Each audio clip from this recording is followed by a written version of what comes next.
Okay, you guys. So it's hard to understand what's going on at CNN right now and their Simone Biles coverage and everything that's happening over there right now. And CNN, just so you know, is my favorite news channel. I love them. They've had my tweets on the air. I love Cuomo, Don Levin, Smerconish, all those people over there. I think it's by far the best news channel.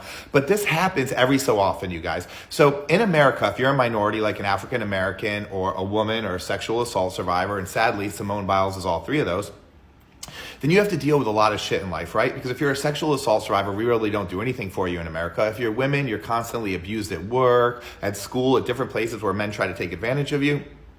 And if you're an African American, you definitely get it the worst because the whole criminal justice system is set up basically to target and imprison you longer than everybody else, right?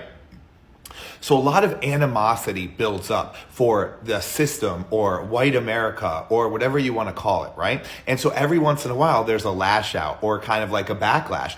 And this happened with one of the ones that I can remember off the top of my head is the O.J. Simpson case, right? We all knew clearly that O.J. Simpson was guilty, right? But we decided to give O.J. Simpson a pass because he kind of got the pass for the entire African American community, right? The African American community had absorbed all of this abuse and we're like, okay, well, we're just going to give O.J. Simpson a break. And I don't know if that's a good thing or whatever, but it seems to be what happens in America.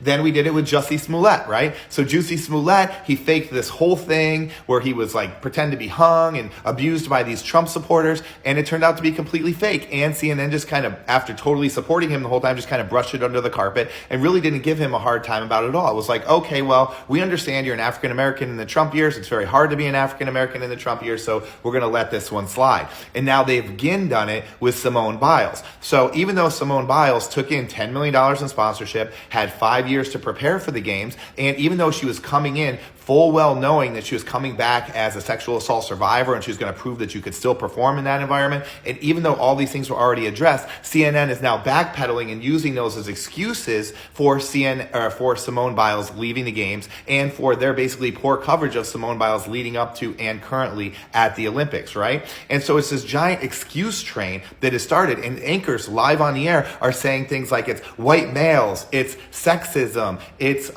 because she's a sexual assault survivor, it's because she's an African American or a woman, and none of those things are true. Nobody, even on the crazy right-wing side, which I'm definitely not a part of, I'm a left-winger, has said anything like that. Anybody who's criticizing Simone Biles has been speaking about it in clearly in only sports terms. The only person that's playing the race card, the only person that's playing the sexual assault card, the only person that's playing the victim card is CNN. Even Simone Biles herself is not playing those cards. CNN is playing them on her behalf, and I would argue actually damaging and hurting Simone Biles in the process.